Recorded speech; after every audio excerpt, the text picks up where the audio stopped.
vicious cycle of hatred. Right now, we live in such a cycle. I know the past and can foretell our future. It is the same as our history.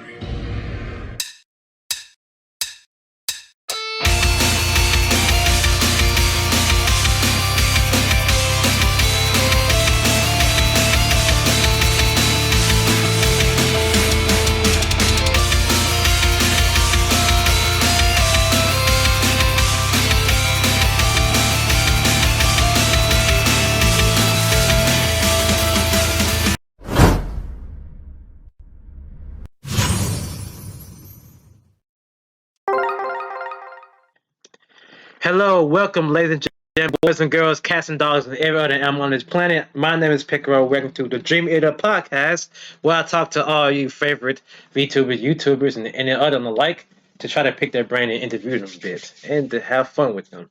And today I have two special guests here. I have the glorious Mecca. How you doing? Hey man, what's up? And I have my good friend DK. Say hello. What's going on, boys? Your boy DK here. And today I'm here to ask you guys some questions, some interesting, juicy ones. All right, so go ahead. Oh wait, before I forget to, co-host Soulia, she'll be here. Just give her time. She had to do something, but don't worry about that. All right, moving on to the first question, and this is the base of the basic I ask everybody. So without going into too much detail, where you from, man? I'm from the Netherlands. You know, like I was actually like I never talked to people from the Netherlands before. This is my first time speaking to one like face to face. Oh, I guess computer, but yeah. Yeah, face to face with me is a bit of a difficult topic, but yeah, Yeah. I see what you mean. Yeah, that's really like a really like saucy topic that people love to know but never gonna find out. Hey, I promise, 100K and I'll reveal my face. I don't care at that point. At that point, I'm a celebrity. Oh yeah, you're right. At that point, it's like a prize, something they can like go over. I guess so. I mean, all this time I just never felt like it was a big of a deal. Like, I don't think it matters what I look like, so I don't show it. Yeah, I guess by doing that, I made a lot more people curious about it. But there's really nothing special about the way I look. I just wanted my videos to be about my content, not like about me. But yeah, it's kind of inevitable. Yeah, cause like it's basically how it is with people on the internet. Like the more you don't show something, the more they just get so like curious about it, want to find any way to see your face at all costs. I mean, you'd be surprised by like how people really want to do like a face reveal. Oh, I've seen many people hound down people for a face reveal. I think the funny thing about Meg's situation though is that he showed his hands. He showed his hands at one point, like ballistic. It was so fun to see that. I remember that was hilarious. Yeah, the hand reveal. He just like showed your hands first time. People like, oh my god, Mecha's hands. Oh my god, just like going crazy in the comments. The funny thing is, I've done hand reveals like 3, 4, maybe 5 times or something. There's always at least one guy in the comments going, "Oh my god, Mecha is white. What the hell?" And I'm like, I've tried to make that clear so many times, but there's always someone who hasn't seen my hands. And I got another like part of the story too.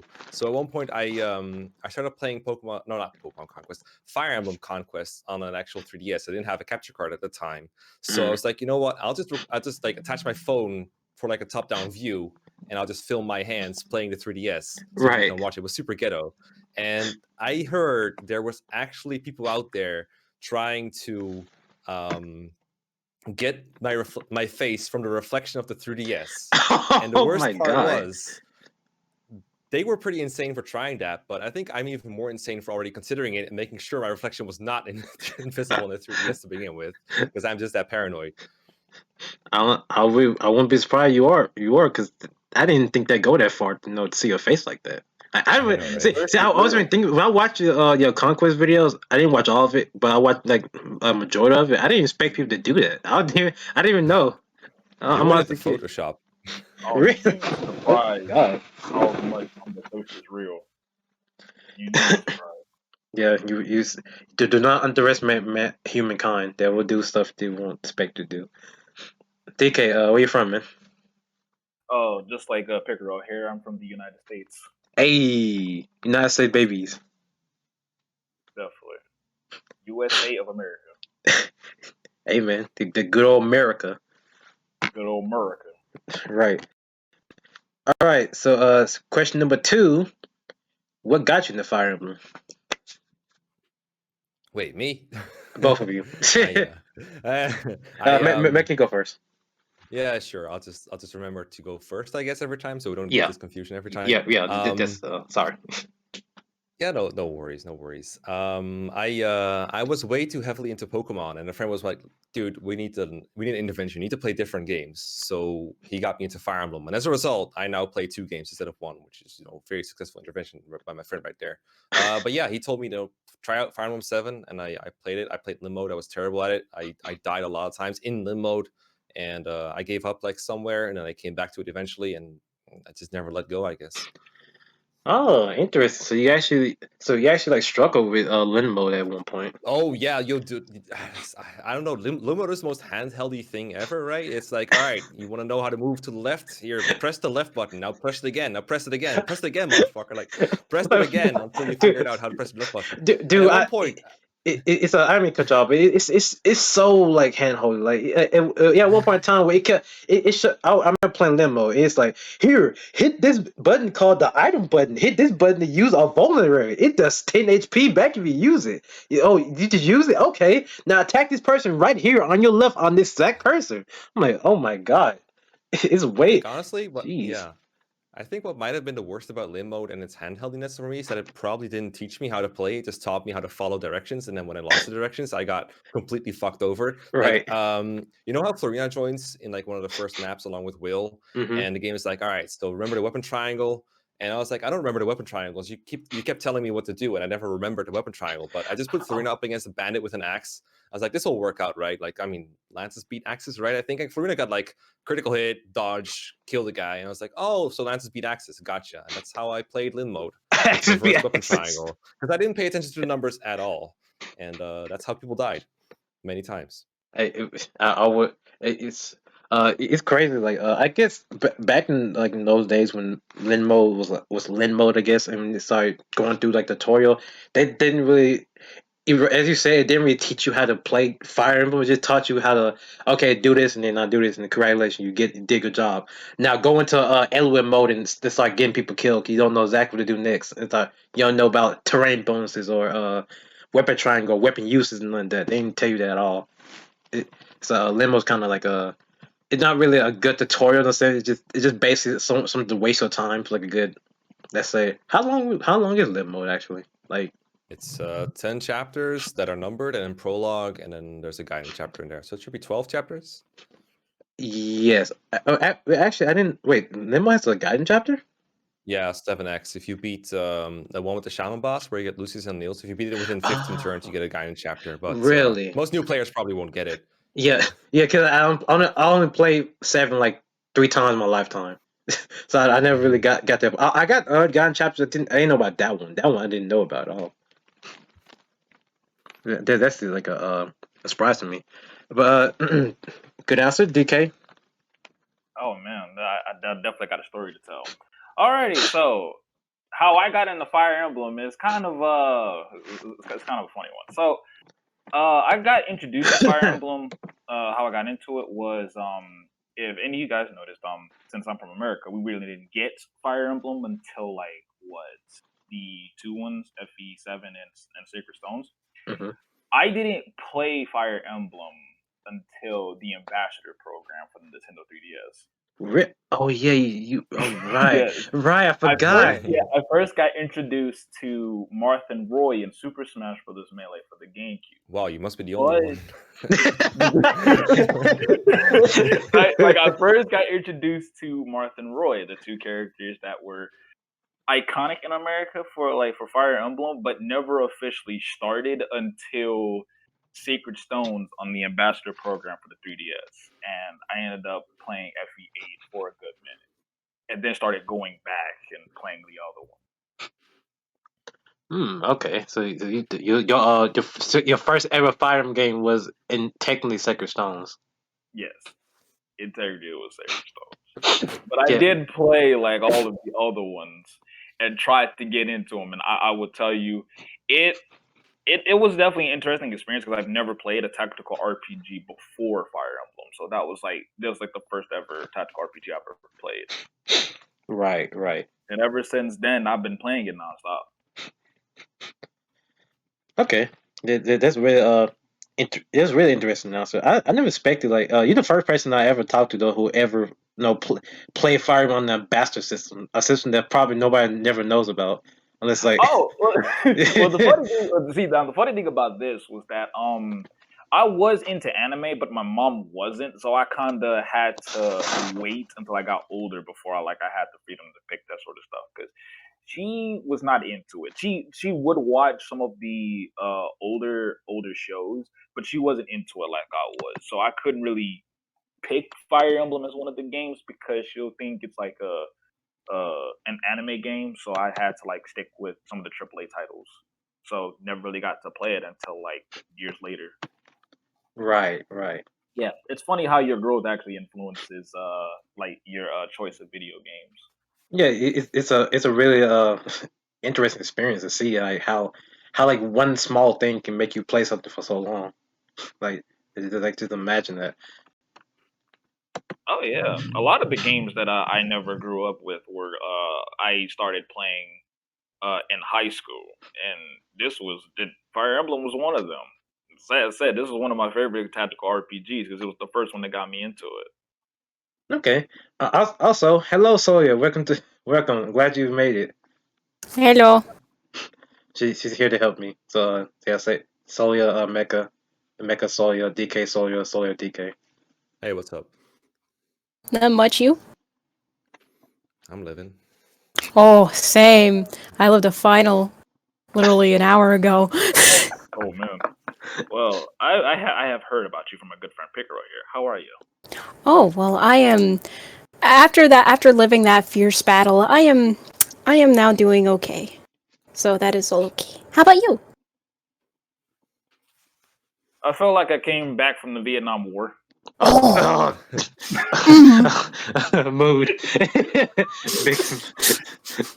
Big mood. You have no idea because as being someone with interesting growth experiences, it's after telling my whole entire story, it's kind of interesting thinking back on it now. I miss out on a lot. Yeah. But now we got her here. No, I'm curious. So what got you into Fire Emblem?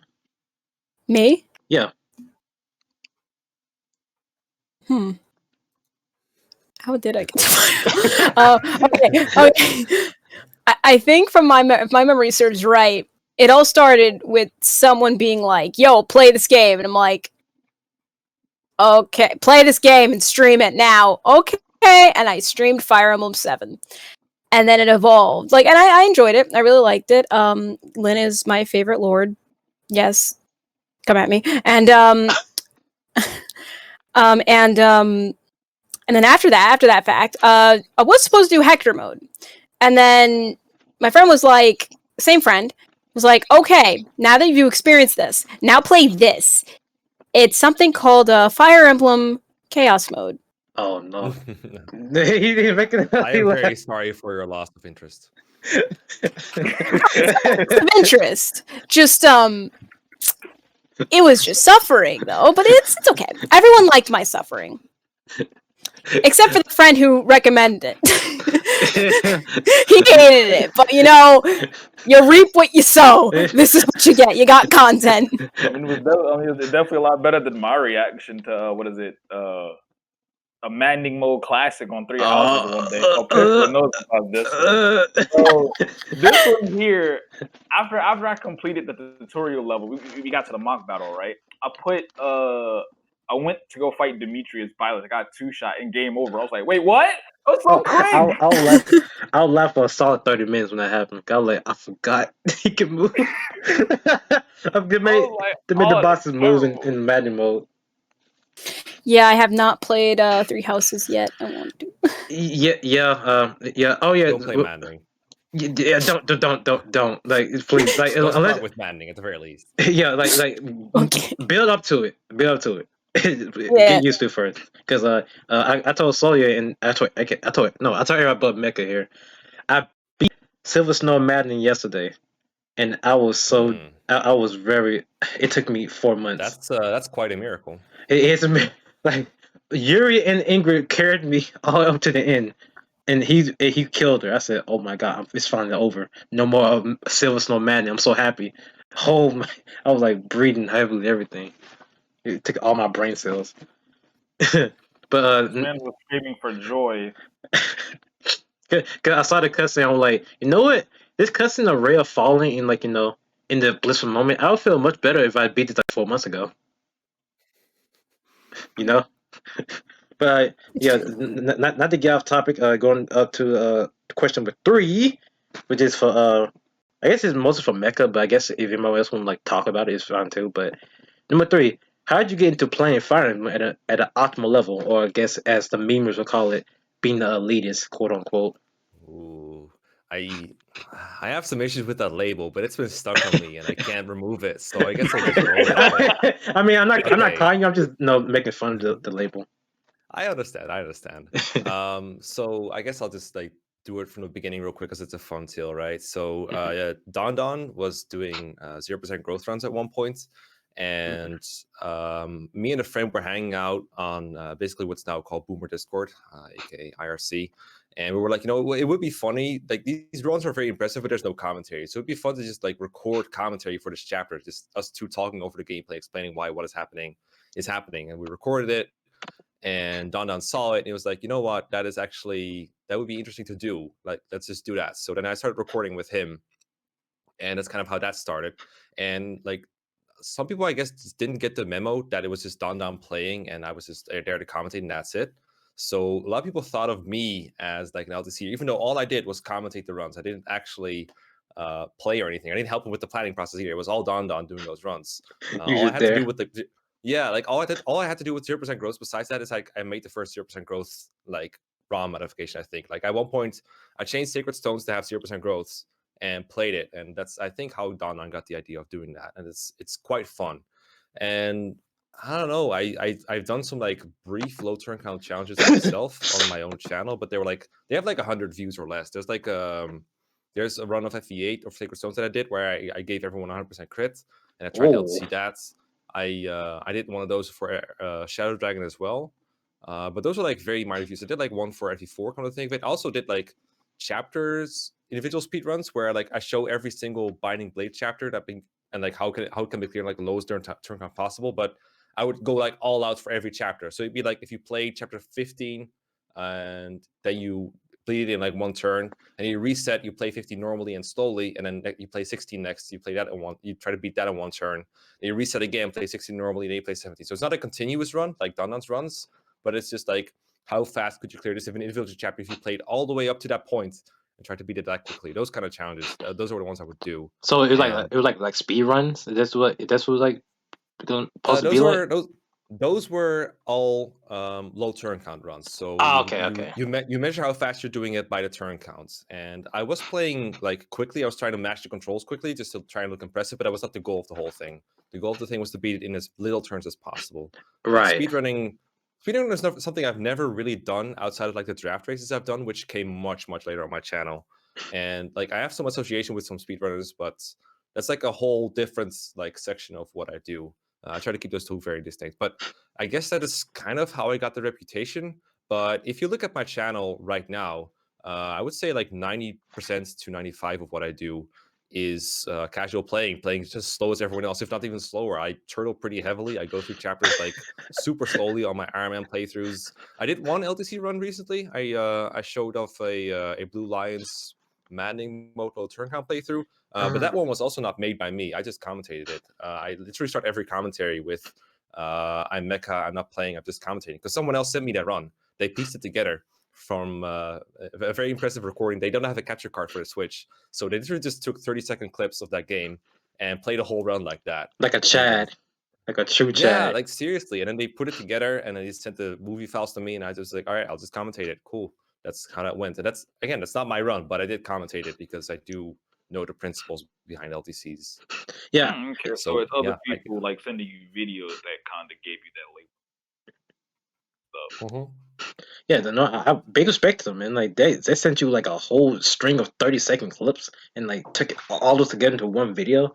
I mean, not No, many people. they were the ones who stewed them together, right? Okay, I didn't Yeah. do the editing them together part. That's all on them too. Right. But man, like, like It has dedication. it And does. I bet like three houses planning like how to spend your activity points, how to do your tutoring, and how to fish optimally, etc. I bet that took even more time than editing that run. Oh, it's Because Jesus Christ, it took so much rigging to get everything. Like at one point, for some chapters, you need such insane stats on your characters that they had to fish up like that goddess fish that gives you like a meal. dude, I know it took so long. Oh my Yeah, god. that one can give you like a meal for like +1 strength, speed, and dexterity or something. Yeah. But that's like a 1% chance to catch it or something, and then you have to like get it 3 times in one monastery session or in like 3 monastery sessions just to make Grounder feel like manageable or something. It was like Jesus Christ, dude. Right, and also consider too when you do that, you also you're losing some time to train because you don't really have when you playing not on normal or higher, especially Madden, you don't get but like what maybe 3 activity points to spend on battling, and most of those battling you had to risk not killing your units also. So the fact you also gotta keep in mind that when use your time of monster, it's like geez man, like, all that taking into account like planning. You gotta Yeah, do let's all this just for one say video. they probably gratefully made use of 25 save slots. 25. Hey, we all gotta do, man. 25. I used to remember back. It used to be like what 7. Yeah, geez, it was like, all right, there's 4 routes in this game. You get like 1.5 per route. Good luck. Yeah, just save and save. So Oh, you don't yeah. need more. You good. You're fine. It's okay. I forgot what version it was that made them add on 25 slots. I remember It people was would the get first mad. update, I think. It was When the it got free. us Chirita. Yeah, it's a free update when it came with Yuritsa. Cause you can play as him. It was and the first wave of DLC came along with it, but Right. Chirita was Oh free. yeah, okay. I remember. It's been a minute. I got the bundle, which I didn't spend like I think it was like what 70 something bucks for that whole entire bundle DLC, but I got it for like 20 something bucks, so I didn't spend for like I got it for a big steal, and like yeah you can't for like the first update I think with Aretha, so you get it for free. Okay. You don't need to pay no money I for still it. haven't bought the DLC yet. Uh, if you want more There's a big content, chunk of the story I'm missing out. yeah, if you want more content, more story, then that's like if you have the money and you have find a good price and go for it, but don't buy that thing raw. It ain't worth it for all that money. In my humble opinion. I still Well, I didn't mean, buy it, even though I've got like 1,000 hours into this game. Well, there you go. But yeah, I can see how hard it would be to shake that label off though, because if you play whenever you like play a game at such a high high thought process level, and then people, especially new people, come into the community and see you like do all these good and like impressed with things.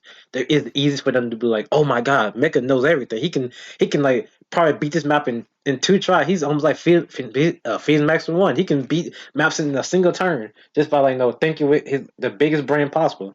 He had many Yeah. brain blasts and like. And then they watch my stream and they watch my Eliwood die in an Iron Man playthrough. Yeah. Just in the middle of Dragon's Gate. And they're like, oh, never mind, this guy's mortal after all. At least that's what I'm hoping for. He's not God after I all. play like shit sometimes, don't get me wrong. Oh man, they were mind fucked when they saw that. Yeah, dude, I bet it completely. I remember he was like he was like dude, it was dead. People were like, nah, he's fine, everything's fine. You're gonna get through this. He's not dead. And lo and behold, when he died, your chat, man. You fucking crit a dude, and then fuck. I He can't. killed a guy, and because of that, an extra guy got access to him, and then the next guy had a Right. steel lance, so he got weighed down, so he doubled that guy, and then the next guy killed him. It was like, fuck, dude. Yeah, And it was all because I tried to get an elixir too. It was all because I was greedy. one elixir got you killed. Yeah, imagine that. It's not a very healthy drink after all. Nah, not really. It says lifetime, but it's not do it. Unfortunately. But yeah, man, thanks for the answer. I really appreciate that. I'm sorry that I am sorry though that you had to go through that annoying label of people calling you that. Nah, it's not a big deal. There's worse labels. Get Yeah. At least my false reputation is that I'm good at Fire Emblem. your false reputation. It's like just have a pin that says I am a good Fire Emblem player, but deep down you got many units killed along the way. But I can relate though. I mean, I'm mainly more known for doing like fighting games, but I can definitely relate. how Mecha feels about being represented as an elitist somewhat. Yeah. The thing that's like go ahead. annoying for me, I'm sorry for interrupting. No, you can go ahead. What gets me is not like, obviously I'm joking around. I know I'm like somewhat competent at Fire Emblem. What gets me is that people sometimes they just don't want to see what I'm actually saying. They just go by hearsay instead. And I try to make my content like accessible to new players, and I try to make it very clear that I am here to help people get better at Fire Emblem in some of my videos, like Pitfalls and Waifu and stuff, and like others. So I'm not trying to talk down to people, and I'm not trying to tell anyone how to play or enjoy their game. I've never been about telling someone how they should play their game. It's always been, if you want to play like this, it will be easier for you. And if you want to make some games easier, then that's good. Like, I feel like it's a good strategy to pick a character that has better, statistics. Like, I think it's a good strategy to pick a pre-promote instead of doing all the work with your non-pre-promotes. And that makes the game easier for them. I think if you make a strategy that's good, it will usually involve using better characters. So I'm just trying to help. And some people, they try to pass it off either in good faith or otherwise, that I'm trying to dictate how people should play their game or view characters. But really, I enjoy giving advice. And then I also just enjoy making tier lists because I also enjoy arguing about which characters are better. But that has nothing to do with how you should enjoy your game. I think everyone should just have fun and play the game in their own way that they enjoy. And I think that's something that people just don't always realize or don't want to realize sometimes. They tend to judge like advice towards like overall satisfaction. Like if you say like this character may be better than the other, they'll take it as an insult rather than trying to play the game the way that they play. You're just giving advice, but they'll take it as like, oh, because you're a quote unquote pro, everybody has to listen to what you say. Yeah, and that's a thing that should not be taken seriously, but people do it anyway. People always been doing it everywhere. It's because people take it very seriously when you call their character bad or something like that. Like, the best example of this will always be Amelia, probably. Oh my god! Videos called like Amelia's bad in general, and people took that like something just take it very seriously. I still get comments on the videos like today. Really? Like, but I beat the game using Amelia, so she can't be bad. But like, yeah, you can beat the game with any character, but that doesn't mean that they cannot, that there's not differences between them, and some of these differences are significant. But the other thing about some Fire Emblem games, and this is like an overlap it has with, like, for example, Pokemon series, is for some reason people feel like very qualified to, be an authority on the game because they've beaten it, not realizing that there still could be potentially better ways to beat the game if you want there to be. Right. Like, now I'm saying it like I'm trying to tell people how to play. Like, just because you managed to beat the game using Amelia, and just because I managed to beat the game using Seth, doesn't mean they're equal. There can still be a difference between them, and we can discuss those and have fun about it without it getting personal. But Fire Emblem is a game with like characters that really get to your heart, and people get close to them, and they use them all game long. They get their supports, and they enjoy their story beats and their little character quirks. They get very attached, and so they take it very personally when you call their favorite character bad.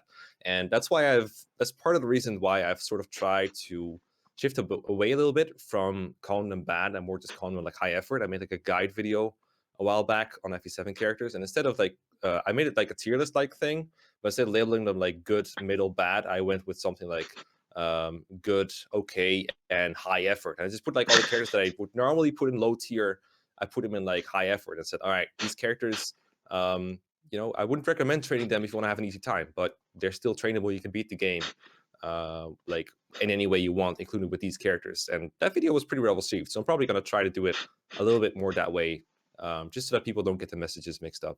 Yeah, like you have a tier. Like the one thing that a lot of people follow now, and also another thing I can relate with, is like tier lists. Because I come from like the fighting game community, tier lists are a thing, where I'm from. So a lot of that, people take it and be like, okay, if this is how this person sees, then I'll do it this way from now on. And then it evolves into playground slap fights because you're one of the biggest representatives of FE. So more often than not, you'll probably get some people arguing in your comment section about this character is bad, even though you ain't saying that sort of thing. There are people who would put a lot of their time into high effort characters, but this is mainly because you're one of those people that will play the game more than they do, and they won't. These are probably the same people that are just playing on standard and be like, but I beat the game, knowing that they probably won't play on higher difficulty. Yeah, I'm better than Possibly. you. I beat the game on Maddening Plus mode with no new game plus. That I have nothing. I'm out. Listen to me. I'm the great guy. I know everything, right? But no, Hey, and I'm back here suffering with chaos mode. Don't mind me. Well, you Oh didn't yeah, you die guys that talk way, to about be tier honest. lists of the meta. Oh, that's nice. she beat chaos mode. She's better than you. Oh no, I haven't. I actually haven't beaten it. Not yet. I know. I'm joking. I'm joking. Oh, But no, like yeah, it's a really big toxic thing. Big people. I don't know why people do it. It's like it's really just that people take a certain way because they want to. They refuse to think for themselves and like no one be like, oh, he says it works and he did it more than you guys, so that means you have to listen to him no matter what, and that's not a good way of thinking because that I mean you're not thinking, you're just basically following what the guy just said, and But you don't have to listen though. I'm yeah, just yeah, a tier list exactly. is there isn't even about like what character you use. It's just Yeah, about elitists arguing which character contributes more. Like I think DK might be able to affirm this, but I think tier lists in Fire Emblem are just so different from tier lists in almost any other game because a fighting game is like competitive. You can play it with two players against each other, so hmm you can yeah, make tier lists based on like matchups or something. But yeah. in Fire Emblem, it's all single player, right? So it's really more of a measurement of like how much this character contributes to beating the game as a whole, and that's a very difficult thing to measure. That's almost impossible to do yeah, properly, yeah. Cause and everybody it's had their not a very own. different result to Yeah, the, just character matchups in a tournament setting or whatever. So I think that might be part of the reasons why discussions about tier lists are often so muddled. But I think we might have gotten to the point in the community now where most people understand kind of how tier lists work. Like maybe not most people, but at least my comment section seems to understand it for the most part. And I've been thinking more about these topics lately, why there's like why this confusion is there. And I tackled one of those meta subjects like availability a while ago in my videos. And I got like a very positive reception to those as well. So maybe that's just the key to getting those misunderstandings out of the way. It's just more communication about what the hell everything means and why everything is the way it is. yeah. I I could mean, probably What's provide an it? answer as for the, Uh, but it'll probably be from like a fighting game perspective. So the okay. way tier lists will work in fighting games is that you'll usually have like your characters that, as they be played more often, they're put into a spot based on like the options that they have. And I don't know if Fire Emblem would still have this and sort of like contributing to the army in the long run, but a lot of the characters that are in low tier is because they don't have as many options as those with in the higher tiers. This is about the So fighting game they characters, have right? like yes. Yeah. Yeah. So Okay. in this perspective, a lot of the lower tier characters have to put in more effort. This does not mean that they can't win against certain characters. They could definitely win against every single one of them. But the amount of effort that you have to put out is more against characters that are better than that. That does sound a bit like Fire Emblem tiering, like a little bit. Like you need to like. Would you think it's fair to say that a low tier character in a fighting game, basically you have to like outplay your opponent more often to beat a higher tier character most of the time? Oh yes, most definitely. There was actually a event that happened in Marvel 3 where one of the fighting game players, who goes by the name of King Blue River, he won with a low tier team: Hulk, Sentinel, and Hager. Three characters who were considered bottom tier since Marvel 3, like the original vanilla Marvel. It's possible to win the biggest tournament with a low tier character. You have to put in a lot of effort. Yeah, it I mean, depends. Oh, we just say so. oh, Yeah. I'm sorry. Okay, I was gonna say like a lot of people. I really don't like how people, follow the tier list like a Bible. Like I don't like that. So I'm happy to hear that a tournament being won by like the quote unquote low tier characters because Right. it's not about how good a character is. It's about how you play them and about how you can juke your opponent.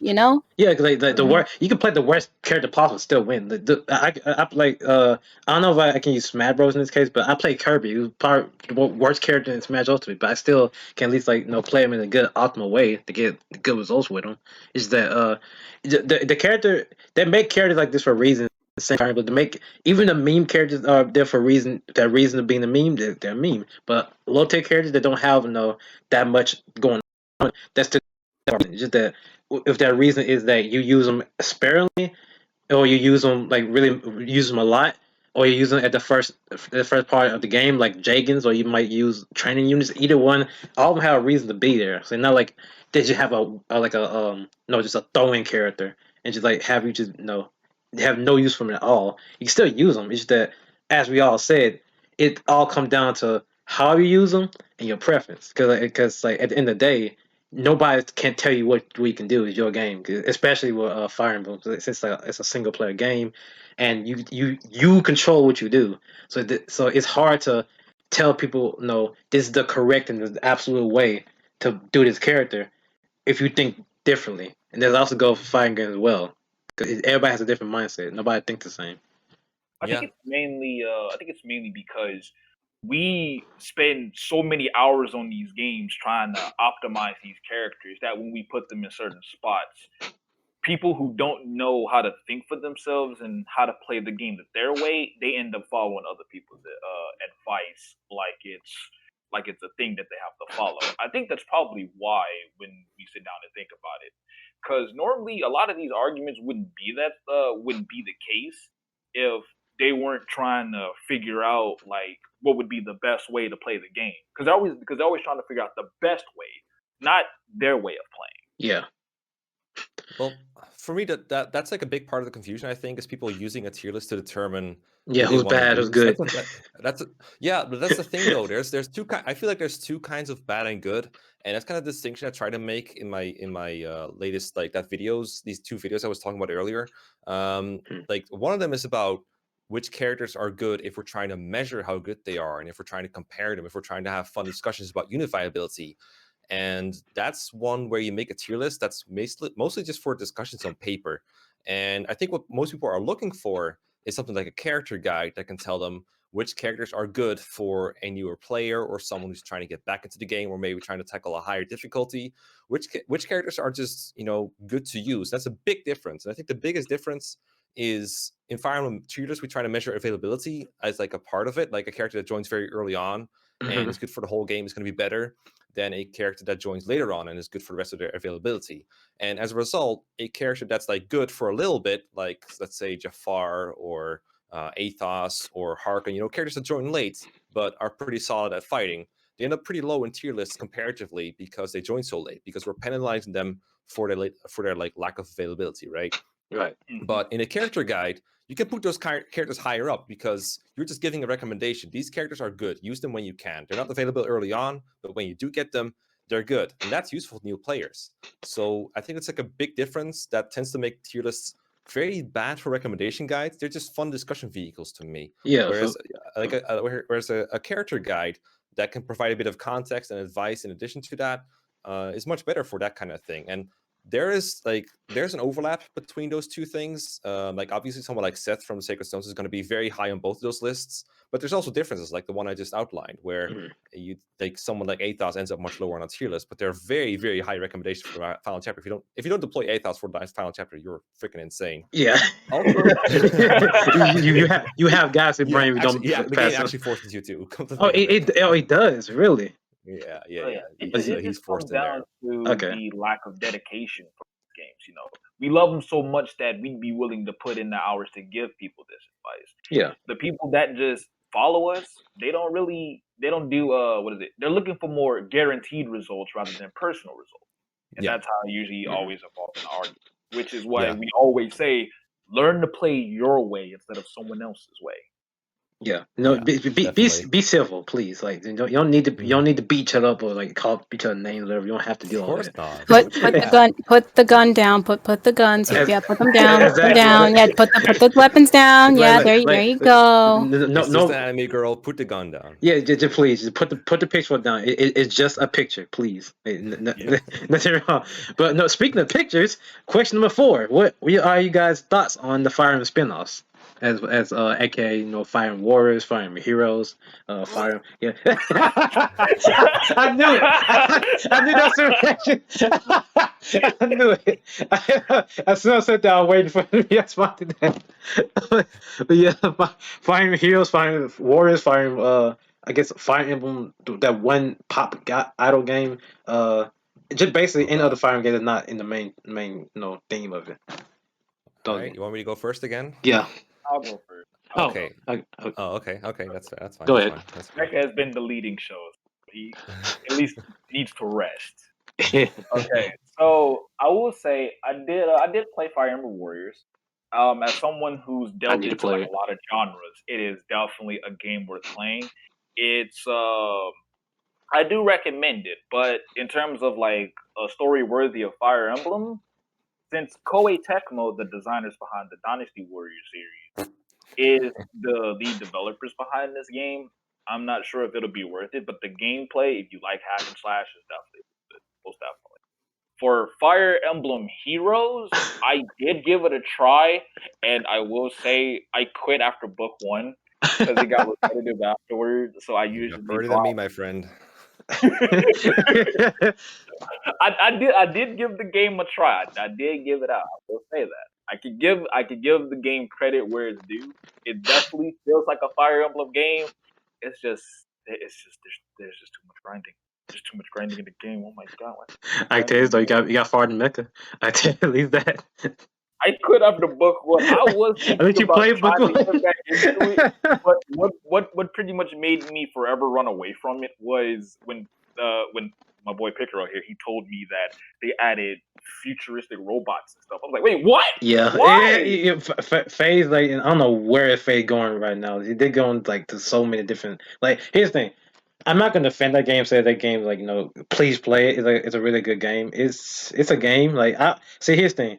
I'm a degenerate, so of course I'm gonna play that game. But the fact is that no, I'm not gonna say please do that because I can understand why people don't play that game for many reasons. Which is It's funny how the game that's more closer to Fire Emblem is the mobile game, but it is clouded by a gotcha system and so much goddamn grinding. yeah. Like the grind has gotten better. I can at least say that. But besides that, if you jump in, like let's say you're a new player, you never touch the game. Period.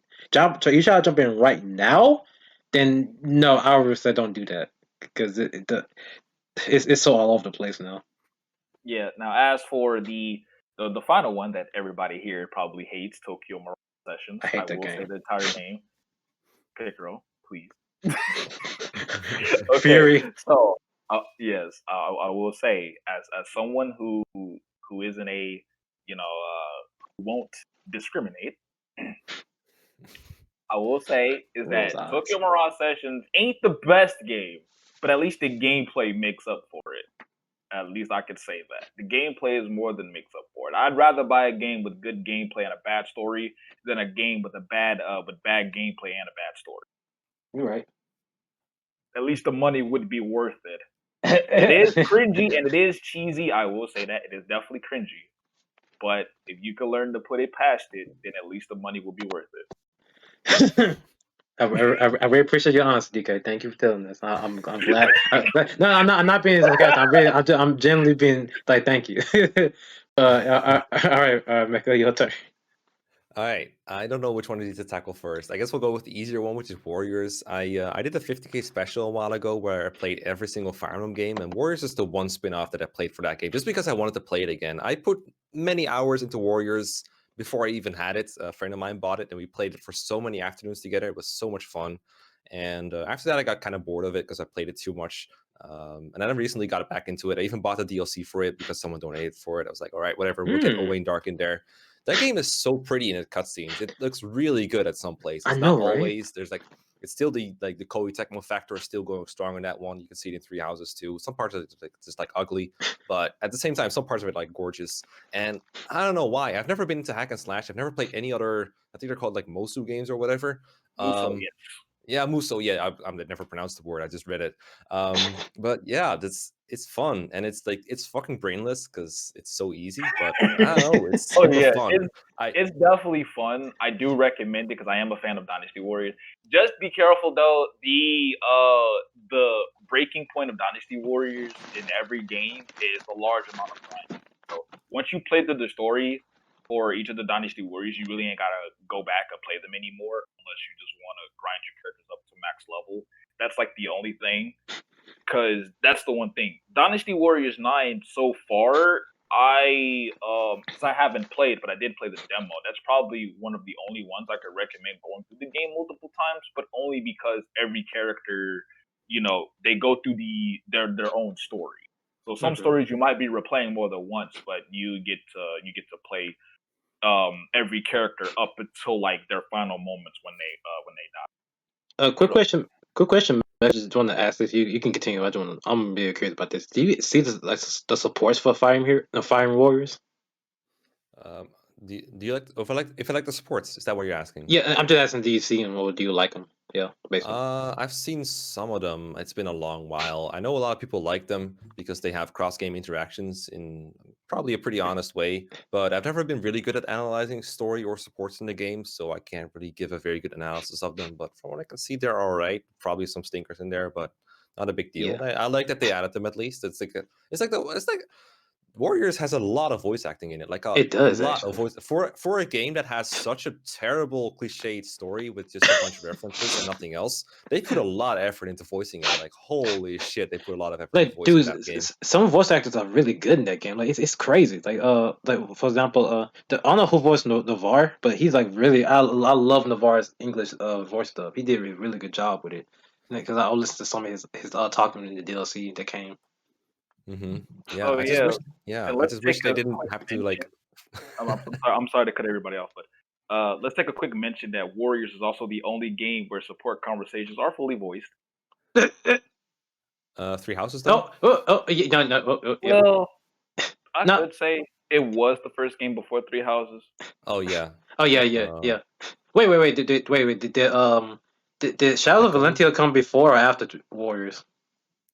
I know Echoes came out like 1 month after it was announced, and that was the same time that Warriors was announced. But I don't remember which one came first, to be honest. Yeah. Okay. If that came first, then technically Shadow of Valentia did it first. But if it didn't, then Warriors did it first. It's a detail. It's nice that they both have it. Shadows of Valentia supports are like super short, so. Oh yeah. Don't have, dude. This part is so short. Like you only get like what, maybe a few little lines. That's it. Sorry, go Yeah, ahead. and they're rare too. Oh yeah, very. But speaking of rare, now what's next on the? We want to talk about heroes, talking raw sessions. Oh yeah. Yeah, he's gonna talk about Yeah, Heroes. It's that game I don't like. I made a couple videos. Hello. Upload 2 more because I just hate it that much. I got so cannot scared. get behind any kind of game with a gacha system. And Okay, every once in a while, news comes out about Heroes doing something scummy. Like recently, they did this thing where if you don't enable in-app purchases to, if you don't allow Heroes to do in-app purchases or whatever, if you don't link your credit card or something, I don't remember exactly what the details are. But the point is, there's like an option on your phone you can turn off to make sure you don't overspend.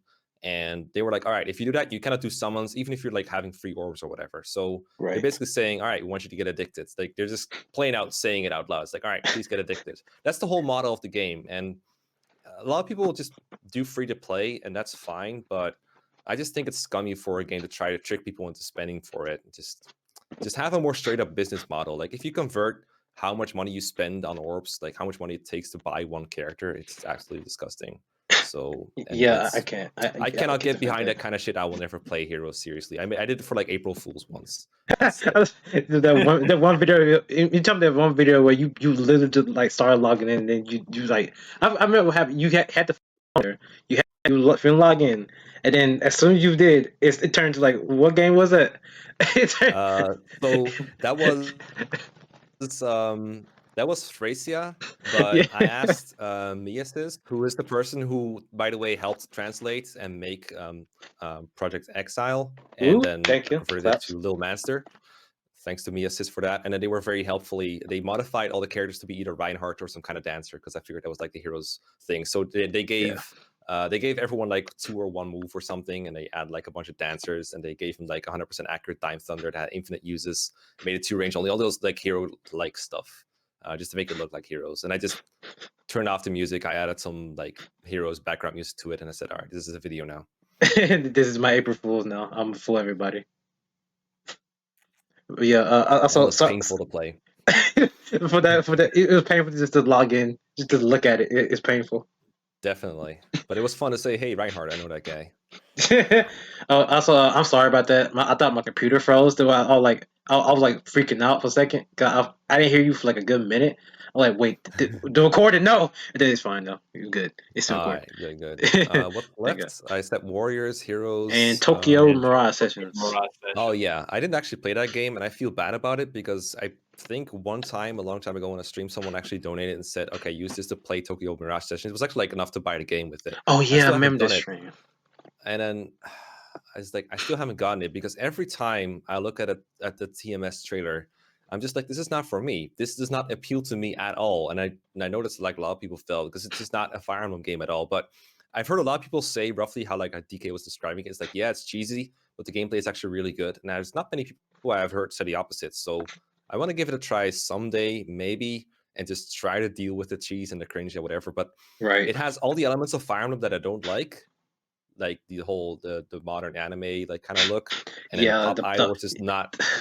You'll never catch me playing a game that features pop idols. Basically, that's kind of my mantra, I guess. And then it has no Fire Emblem elements that I do like. I mean, I guess it technically has some Fire Emblem characters, but they look like way different. The one thing I do like though is I occasionally listen to some of the soundtrack. The music Right, in that so, game is dude, really good. exactly. Because the soundtrack The goes thing really about hard. it is that what makes it all the more worse was that they released that game in the year that K-pop was flourishing in America. Exactly. That That's was like that made it why. worse. There was Like, actually the thing about it was that they was trying to market J-pop, but the thing about it was that they did it under they did it under the collaboration of Shin Megami Tensei and Fire Emblem, which did not come out the way that they thought it would. Because I mean, usually if you do a collaboration with demons and people who fight in the medieval times, usually you get something different. But that's what they came out with. different.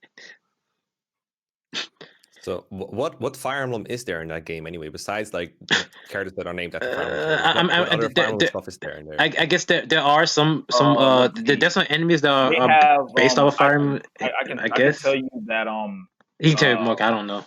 I can definitely tell you more. They have skills related to Fire Emblem, which is like Armor Slayer, Night Kneeler. They even have bows and arrows, but there's not a character that uses a bow. You have characters that use swords. That sounds like my kind of game after all. So there are four different kinds of characters, which are sword wielders, lances, axe wielders, and magicians. And they each come with their own specific strengths and weaknesses. They have a weapon weakness and they have an element weakness. So if you're weak against a certain weapon, you will take more damage. But the gameplay is mainly around setting up what's called team combos. Oh yeah, the wombo combos. Yeah. Yes, and if you have characters who can do what's called sessions, if you got their session skills, where every attack that the enemy is weak against, if they have a skill that can come after that, then yeah, you'll be doing a lot of damage without sacrificing a lot of mana. Every character can heal. Every character they essentially have skills dedicated for you to do multiple playthroughs, playstyles with every character. Really You know, that kind of reminds me of how Octopath Traveler does this combat, where you can like break characters or any characters and then you get harder can hits on them. yeah, you can like break the you gotta keep hitting them to break their armor, then you like start doing more damage. It's like Yeah. that. Yeah. The only problem I have with it is that the weapon mastery makes it really good because like you have to do battles with each weapon in order to get the skills from there. But if there's like a certain type of playstyle you want to do, some skills might overlap some of the others, which is not a good thing. That's like the only pet peeve I have. But other than that, the game's really great. All right, maybe I'll buy it after all at some point. Maybe. Who knows? Oh yeah, Let's see. like trust me, the story may have you wanting to run away from it, but once you get as I said, once you get past it and then you just start doing the gameplay and learning all about sessions and combos and things like that, you can be like, oh shit, this game's fun. Still hate the cheesy story though, but it's definitely. Make a video called "Baby's First K-pop Idol."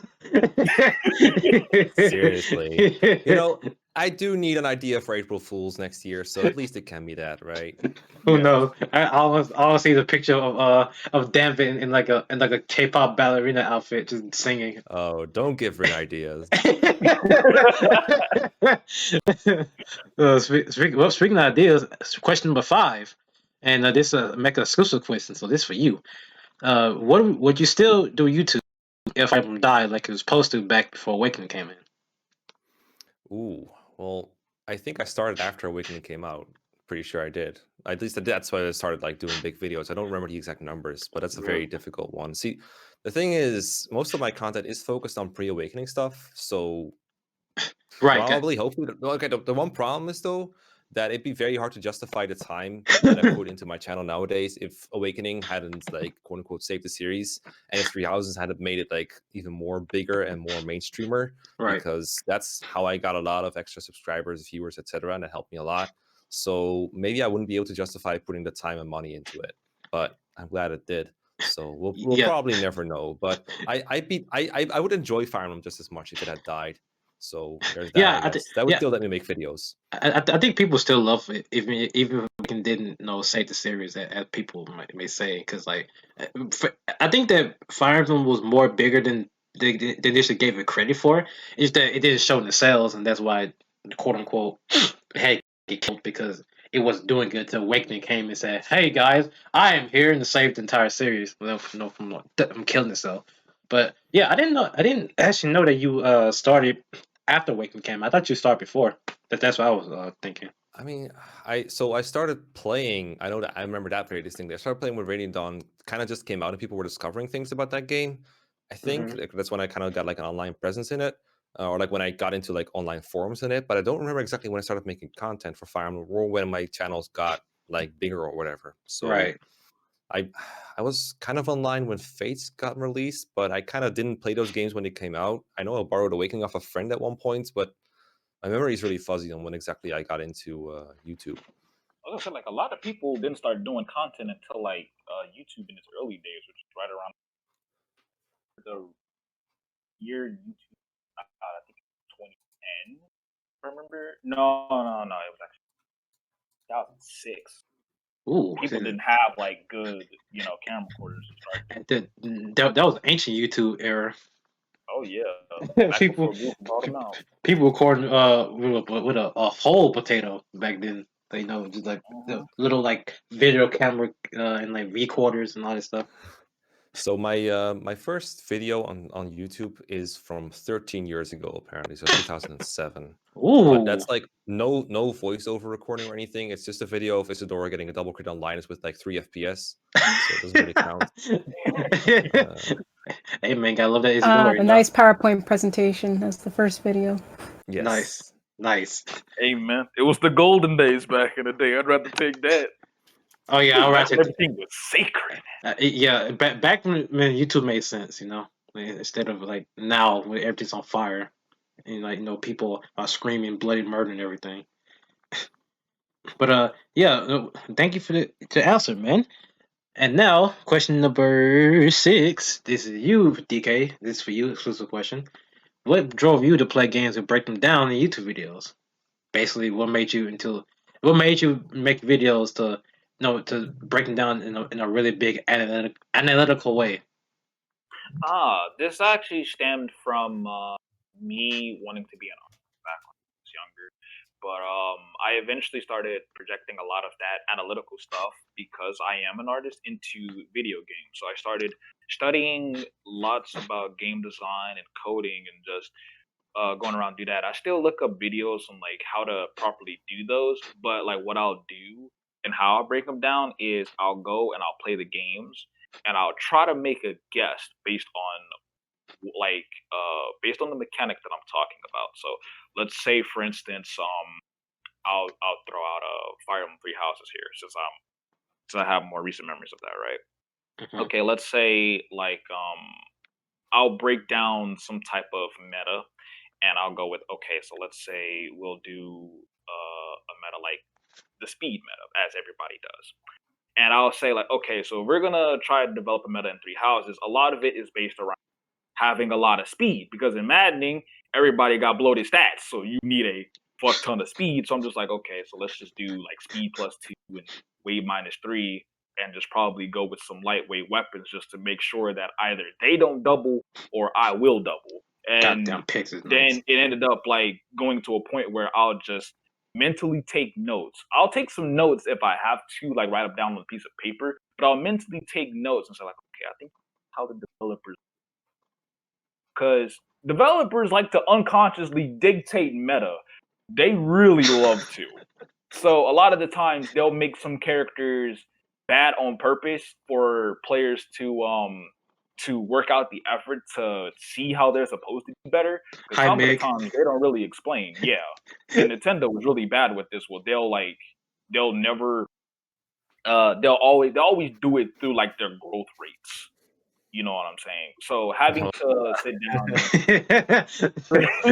Make them know more about that. to discover it myself, it is kind of fun, but it takes a lot of time and come up with your own distinct of your own version of the meta, because a lot of people follow metas from others who spend a lot more time than I do in games, you know, and I work, so I'll have some free time to sacrifice, and maybe an hour or two discussing by myself and writing notes down on how to come up with stuff like that.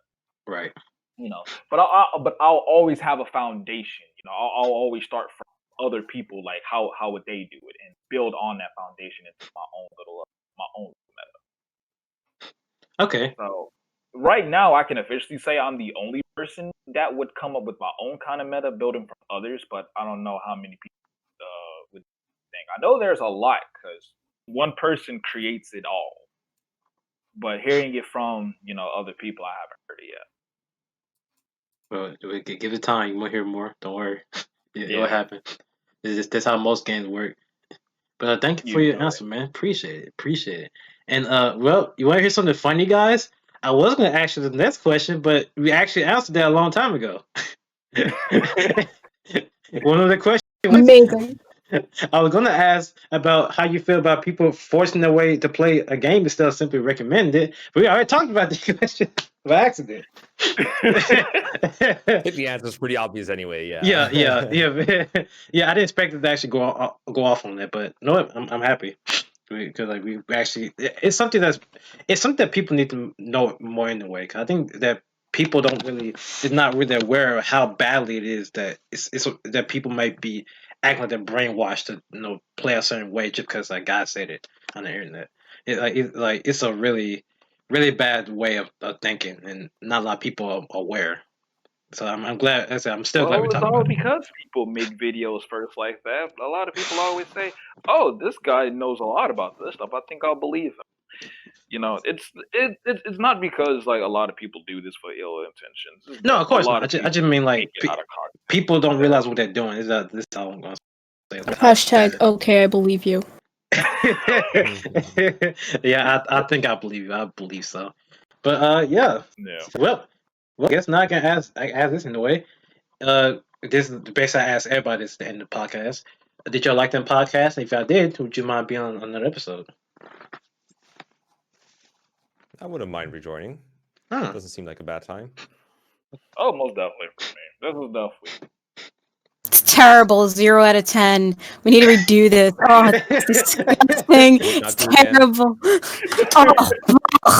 Oh. No, I'm kidding. It's great. Yeah, you weren't here from the beginning, so you missed the best part. Oh, maybe. Yeah, maybe it was that. Maybe it was that. Zero out of 10. Soulia wasn't here for the Sorry podcast. I'm subscribing right now. You are.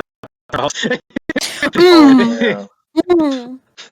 Well, hey, I would be upset. I'd be upset with that. But here's the thing: when people can come to me after a whole month worth of nothing but nonstop work and dealing with the final thing you have to do, and then you're completely done, then come talk to me, and then I'll see. Oh, I'm sorry. Then I'm sorry for being late. Then I'll pat you on the head and okay, you did good. Thank you for your concern, and then move on.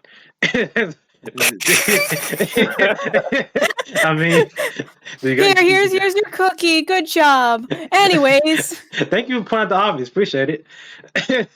But yeah, I thought it'd be a good thing. I'm glad y'all enjoyed it. Thank you. I did my job at some point. So again, thank you guys for being here. You guys were glorious guests. Thank you, Sawyer, for being my co-host, and you are the best partner I can ask for. And thank you guys for watching this video. And I hope that if you do enjoy it, how about you hit that subscribe button? And if not, maybe leave a comment. Who knows? Might get something. I don't know. Might get a prize. Say how terrible of a hostess I am. Right. Do it. Yeah. Y'all won't. Right. Like, give us hate comments we want it. But before we conclude this, what's up? I actually want to make one thing. Mecca, you probably might know what I'm gonna do. I have no idea. Actually, I'm very scared. See you later, guys. No, can't you? Got him. It's over. It's over. No, it's over. I'm in the podcast. It's over. Bye, guys. Have a good day. Bye.